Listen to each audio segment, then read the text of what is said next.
Almighty who is most beneficent and most merciful. Assalamu alaikum class. Hope all of you are doing well. बच्चों हमने जो है वो अपना चैप्टर 10 स्टार्ट किया है जिसके अंदर हम लोग जियोलॉजिकल टाइम स्केल के बारे में पढ़ रहे हैं। हमें पता है कि जियोलॉजिकल टाइम स्केल एक ऐसा कैलेंडर है जिसके अंदर अर्थ की हिस्ट्री में होने वाले जितने भी इवेंट्स हैं उनको नोट डाउन किया गया है। ठीक है, तो इस कैलेंडर के अंदर जो डिवीजन्स हैं उसमें हमने बात की थी कि 4 मेजर डिवीजन्स हैं जिनको हम ईयोन्स बोलते हैं। एक ईयोन जो है वो 1 बिलियन के इक्वल होता है। कौन कौन से नेम थे उसमें हार्डियन था, आर्कियन था, प्रोटीरोजोइक था और फेनिरोजोइक ईयोन था। हम लोग कौन सा पढ़ रहे हैं? चौथा वाला फेनिरोजोइक पढ़ रहे हैं जिसके अंदर 3 डिवीजन्स हैं। पहली वाली हमने लास्ट टाइम पढ़ी थी पैलियोजोइक। पैलियो का मतलब था एंशियंट लाइफ, ठीक है, जो मतलब लाइफ और पैलियो मीन्स पुराना। तो एंशियंट लाइफ, अब ये मिडल वाली हम लोगों ने स्टार्ट करने लगे इरा। 4 डिवीजन्स थी ना मेजर डिवीजन्स, उसमें पहली कौन सी थी? ये सबसे बड़ी वाली जो होती है वो ईयोन होती है, उससे छोटी वाली इरा होती है, उससे छोटी पीरियड होती है और फिर सबसे छोटी ईपोक होती है। ठीक है, जैसा कि अभी हम कौन सी ईपोक में रह रहे हैं ये हम नेक्स्ट लेक्चर में इंशाल्लाह डिस्कस करेंगे। ठीक है, अभी हम लोग सीनोजोइक इरा में रह रहे हैं। सीनोजोइक इरा के क्वार्टरनरी पीरियड की होलोसीन ईपोक में रह रहे हैं। ठीक है, ये हम लास्ट टाइम पढ़ेंगे, नेक्स्ट लेक्चर में पढ़ेंगे। अच्छा जी, तो हम अपने फिर अब हमने समझ लग गई हम लोग कहाँ पहुँचे थे और हम कहाँ से शुरू करने लगे हैं। आपको मैंने थोड़ा सा रिवाइज़ करवा दिया। अच्छा जी, तो अब हम ना मीसोजोइक लाइफ का इंट्रोडक्शन स्टार्ट करते हैं। ठीक है बच्चों, तो उसके लिए ज़रा हम अपने मार्कर्स ऑन कर लेते हैं।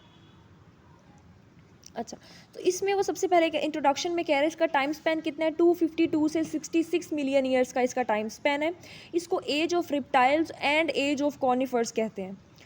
जैसा कि हमने डिस्कस किया, इसको रिवाइज़ किया, रिकॉल किया कि मीसोजोइक जो है वो 3 जियोग्राफिकल इराज जो हैं हमारे पास, उनमें से कौन सा वाला है? थर्ड वाला है, सेंटर या सेकंड वाला, दरमियान वाला। तो इसमें फिर वो बात करता है कि इराक के बाद इसके पीरियड्स कौन कौन से हैं। इस वाले इराक के जो हैं बच्चों 3 पीरियड्स हैं। कौन कौन से? Triassic, Jurassic and Cretaceous. तो अब ये जो हैं इनको भी हम डिटेल से पढ़ेंगे। उससे पहले मज़ीद इसका इंट्रोडक्शन लेते हैं कि इसके अंदर इपोक्स भी मौजूद हैं और उस टाइम पे जो क्लाइमेट था वो बड़ा गर्म था आज की निस्बत।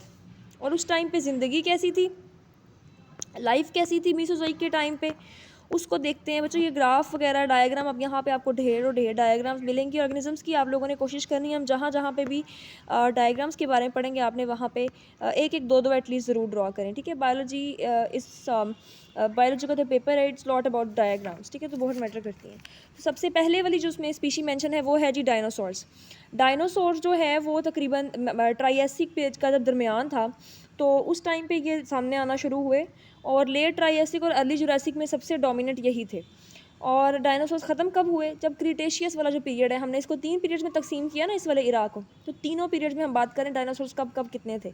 मिड वाले में नज़र आना शुरू हुए, लेट ट्राइएसिक और अर्ली जुरासिक में डोमिनेंट हो गए और जब क्रीटेशियस ये वाला इरा ख़त्म होने के करीब था तो डायनासोर्स भी ख़त्म हो गए। उसके बाद नेक्स्ट बात करता है बर्ड्स का फाना। उस टाइम पर मिलता था हमें। बर्ड्स जो हैं वो अपीयर हुए जुरासिक में और प्रॉपर बिना टूथ के जो टूथलेस बर्ड्स थे वो हमारे सामने आए क्रीटेशियस पीरियड में। और इनके एंसेस्टर्स कौन थे? इनके एंसेस्टर्स जो है ना बच्चों वो थीरोपोड डायनासोर्स की एक ब्रांच है, वो इनके एंसेस्टर्स थे। किनके? बर्ड्स के। ठीक है, थीरोपोड डायनासोर्स के। उसके बाद वो बात करता है मैमल्स की। पहला मैमल जो है वो इस इरा में अपीयर हुआ था, लेकिन वो जो मैमल्स थे उनका वज़न 15 केजी से भी कम था। प्रॉपर जो हैवी बल्कि मैमल्स जो हैं वो सीनोजोइक इरा में अपीयर हुए। चौथी चीज़ जो हमारे सामने वो है एंजियोस्पर्म, फूलों वाले पौधे, फ्लावरिंग प्लांट्स। वो हमें ट्राइएसिक जुरासिक में नज़र आए। क्रीटेशियस में जब एंड था इस इरा का उसमें उन्होंने डोमिनेट करना शुरू किया। देखिए लास्ट टाइम हम लोग कॉनिफर्स के बारे में पढ़े थे। हम लोगों ने जब लास्ट लेक्चर ख़त्म किया था उसमें हम बात करते हैं कि हमें इटली से कुछ फॉसिल्स मिले हैं और उसके अलावा डिफरेंट वर्ल्ड्स की डिफरेंट लोकेशन से हम लोगों ने सैम्पल्स कलेक्ट किए हैं जिससे पता लगता है कॉनिफर्स के फॉरेस्ट थे। ठीक है, हमने कोल बेड्स को भी डिस्कस किया था, तो उस टाइम पे हम कॉनिफर्स का जिक्र पढ़े थे। फिर अब इस टाइम पे आके कॉनिफर्स ने रिप्लेस कर दिया फ्लावरिंग प्लांट को। किसके अंदर? मीसोजोइक के अंदर।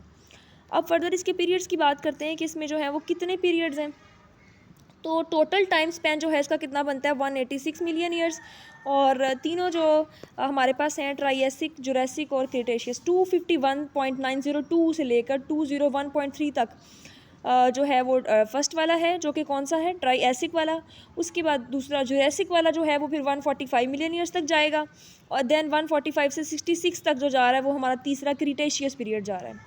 तो सबसे पहले हम ट्राइएसिक पीरियड जो है उसको डिटेल से पढ़ते हैं, ठीक है। अभी हम डिटेल से पढ़ने लगे हैं इस इरा के 3 पीरियड्स को। पहला पीरियड कौन सा है, ट्राइएसिक पीरियड। इसका टाइम स्पैन कितना था, 50 से लेकर 50.6 मिलियन ईयर्स का टोटल टाइम स्पैन था। सबसे पहले वाली जो है वो ये पीरियड है और सबसे छोटा वाला है। इसमें 3 इपोक्स हैं, अर्ली, मिडल और लेट ट्राइएसिक। और अगर हम इसके फाना की बात करें, फाना जो है वहाँ पे कैसे जानवर पाए जाते थे, तो बच्चों उस टाइम पे जो है मेन जो टेरेस्ट्रियल वर्टिब्रेट्स थे वो कौन से थे, जी वो थे आपके थिरोप्सिड्स और आर्कोसॉरस। और लेट ट्राइएसिक में डायनासोर्स नज़र आना शुरू हुए। पहले ट्रू मैमल्स जो हैं वो भी हमें इसी पीरियड में मिले। और उसके बाद जो है, चेंज कर लेते हैं इसको, अच्छा जी, उसके बाद कहता है कि पहले जो मैमल्स हैं वो इवॉल्व हुए। कहाँ से इवॉल्व हुए, एक सब ग्रुप था थिरोप्सिड्स का, एक सब ग्रुप था जहाँ से मैमल्स जो हैं उन्होंने इवॉल्व होना शुरू किया। और पहले जो है फ्लाइंग वर्टिब्रेट वो कौन से थे, टीरोसॉरस थे। कौन से थे, टीरोसॉरस थे, ठीक है जी। ये था टोटल इसके फाना के बारे में। क्या क्या बच्चों हमने कहा, पहले थिरोप्सिड्स और आर्कोसॉरस मेन टेरेस्ट्रियल वर्टिब्रेट्स थे। दूसरा हमने कहा कि लेट ट्राइएसिक में डायनासोर नज़र आना शुरू हुए।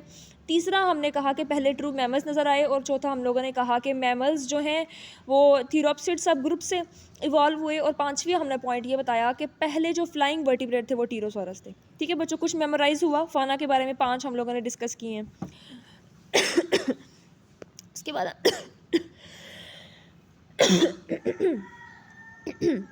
मैंने ना कच्चे चावल चुबाए थे, लगता है गले को रिएक्ट कर रही है। अच्छा जी, उसके बाद जो है नेक्स्ट हम बात करते हैं जियोग्राफी कैसी थी। जो ग्लोबल क्लाइमेट था उस टाइम पे ज़रा गर्म था, जो ट्राइएसिक के अंदर है। और जो हमने last time Pangaea super continent एक डिस्कस किया था, जिसके गिर्द हम लोगों ने पेंथेलेसा ओशन का भी जिक्र किया था। ये जो था ना 2 हिस्सों में, जब ट्राइएसिक का दरमियान हुआ ना तो ये 2 हिस्सों में तकसीम हो गया और 2 लैंड मैस बने। नॉर्थ में इसने लोरेशिया बना दिया और साउथ वाली साइड पे इसने गोंडवाना बना दिया। और जब ट्राइएसिक पीरियड का एंड हुआ तो उस टाइम पे एक बहुत बड़ी ट्राइएसिक जुरासिक एक्सटिंक्शन जो है वो हमें देखने में मिली। नेक्स्ट जो है आगे से इसकी ना फर्दर उन्होंने डिटेल दी हुई है कि अर्ली ट्राइएसिक, मिडिल ट्राइएसिक, वही जो हमने ऊपर डिस्कशन किए हैं वो हैं, और कुछ एग्जांपल्स हैं। It's up to you if you want read these, otherwise इतना भी बहुत है। नेक्स्ट जो है वो इसको कटिंग कर देंगे आप लोग। और इसमें हम लोगों ने क्या करना, आपने बताना है कि कितना इसका टाइम स्पैन था, कितनी इपोक्स हैं।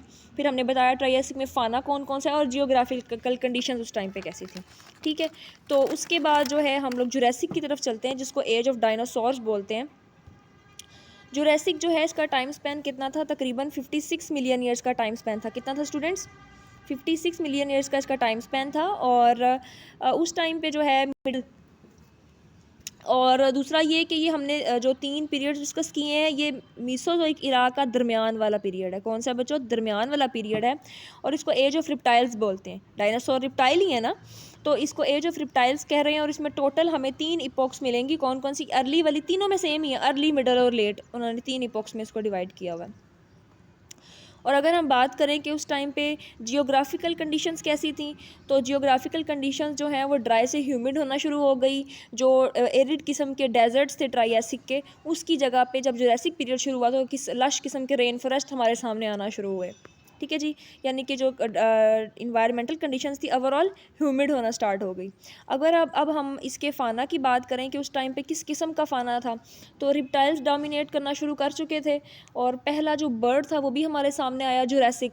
और वो बर्ड निकला कहाँ से था, वो थीरोपोड डायनासोर्स की एक ब्रांच थी, वहाँ से निकला था। बच्चों कितनी इंटरेस्टिंग स्टोरीज लग रही हैं। पता है बचपन में हम लोग कार्टून्स भी आप लोगों ने देखे होंगे इस तरह के, जुरासिक टाइम से और इस क्रोकोडाइल्स के टाइम से रिलेटेड बहुत सी मूवीज़ भी हैं।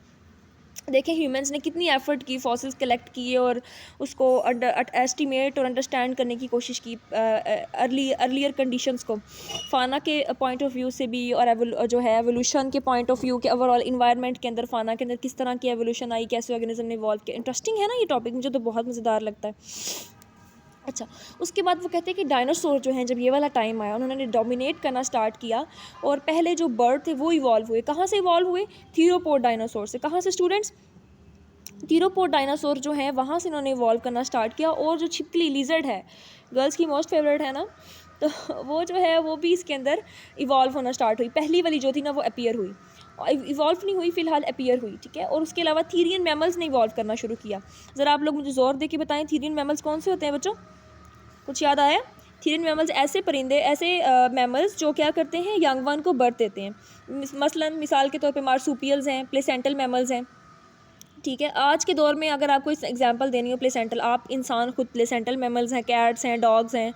और मार्सूपियल्स की अगर हम लोग बात करें, कैंगरू मशहूर ज़माना है मार्सूपियल्स के अंदर, कोआला, अपोसम्स वगैरह आज के दौर में, ठीक है। तो उस टाइम पे ये जो थीरियन मैमल्स थे इन्होंने इवॉल्व करना, इनके अंदर डाइवर्सिटी आना शुरू हो गई थी उस पुराने टाइम में। और क्रोकोडाइल थे, उनके अंदर एक ट्रांजिशन आई, वो टेरेस्ट्रियल की बजाय उन्होंने एक्वेटिक मोड ऑफ लाइफ को अडॉप्ट करना स्टार्ट कर दिया। और जी जनाब, उसके बाद ओशन ऑर्गेनिजम्स का ये हाल था क्या, वहाँ पे जो है ना समुद्री रिप्टाइल्स ये नज़र आना शुरू हुए, जिसके अंदर इक्थायोसोरस था, प्लेसियोसोरस था। आपकी यहाँ पे ढेर सारी डायग्राम्स बनी, आपने इनमें से एक दो ज़रूर पेपर में ड्रा करनी है, ठीक है बच्चों। और टीरोसोरस जो है वो उस वक्त डोमिनेंट फ्लाइंग वर्टिब्रेट था, उड़ने वाले जो हैं ऑर्गेनिजम्स उनमें से, कि आप लोगों ने ज़रूर कार्टून से देखा होगा। यहाँ पे आप लोगों को जिसके ये डायग्राम्स बनी है इसमें भी नज़र आएगा इंशाल्लाह। और उसके बाद जो है नेक्स्ट हम लोग चलते हैं कि इसमें इपोक्स कौन कौन सी थी, इपोक्स का जिक्र करने लगे। तो इसमें जी आपकी 3 इपोक्स थी, अर्ली जुरासिक, मिडिल जुरासिक और लेट जुरासिक। उसके बाद नेक्स्ट राइटर ने जो है इसके अंदर एक्सप्लेनेशन दी हुई है उन्हीं की, ठीक है। ये देखें डिफरेंट यहाँ पे आपको नज़र आ रहे हैं एंसेस्टर्स जो हैं इन डायनासोर्स के, और ये जुरासिक पीरियड में रिप्टाइल्स कैसे थे, ठीक है। ये सब आपने कार्टून्स में देखे होंगे, जिन स्टूडेंट्स ने इससे रिलेटेड डॉक्यूमेंट्रीज़ और एनिमेटेड मूवीज़ कार्टून्स वगैरह देखे हुए हैं। अच्छा जी, उसके बाद जो है हम क्रीटेशियस, तीसरा वाला हमारा पीरियड जो है, पहला हम लोगों ने कौन सा डिस्कस किया इसमें बच्चों, हम लोगों ने क्या क्या देखा, Jurassic period, age of dinosaurs थी, टोटल 56 मिलियन ईयर्स का उसका टाइम स्पेन था। और मिडिल पीरियड था और इसमें 3 इपॉक्स थी। और उसके बाद हमने जियोग्राफी देखी, ओवरऑल ड्राई से लश फॉरेस्ट की तरफ गई और लीजर्स नज़र आना शुरू हुई, क्रोकोडाइल ने ट्रांजिशन ली और थीरियन मैमल्स इवॉल्व होना शुरू हुए, ठीक है। इस तरह के हमने डिफरेंट फैक्टर्स के अंदर डिस्कस किया और लास्ट पे इपॉक्स का बता दिया।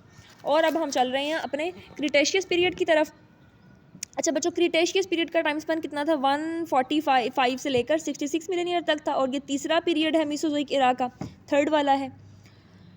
और जी इसके अंदर जो है क्लाइमेट गर्म था इस टाइम पे, और उस टाइम पे जो समंदर और जो सीज़ और ओशंस थे उनके अंदर हमें पॉपुलेशन नज़र आना शुरू हुई मेरीन समुद्री रेप्टाइल्स की। उसमें यहाँ पे कौन कौन से मेंशन है, अब तो वो एक्सटिंक्ट हो चुके हैं वो, उसमें से बहुत से।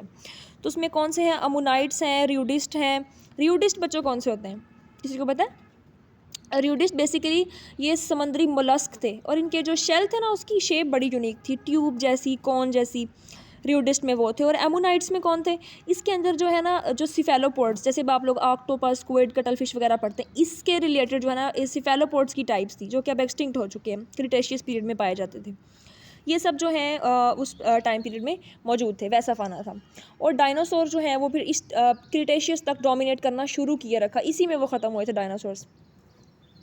और नया ग्रुप जो है मैमल्स का, बर्ड्स का और फ्लावरिंग प्लांट्स का नज़र आया। बच्चों इसमें आपने जो है ना मुझे एग्जाम्पल बताएं, कौन कौन सी, अपने एक दो एग्जाम्पल बताएं कौन कौन से मैमल्स और बर्ड्स जो हैं वो इसमें इवॉल्व हुए, वो आपने बताना है। अच्छा जी, उसके बाद हम चलते हैं कि ये जो ये देखें यहाँ पर डिफरेंट डायग्राम्स इस दौर के जो हैं वो रिप्टाइल्स की बनी है। बच्चों अब मस्ट है, आप लोगों ने ज़रूर ट्राई करनी है, प्रैक्टिस करके जाएँ पेपर में बनाने के लिए, ठीक है। इसमें से आपको मिल जाएंगी एग्जांपल्स ये अर्ली और लेट क्रिटेशियस के अंदर से।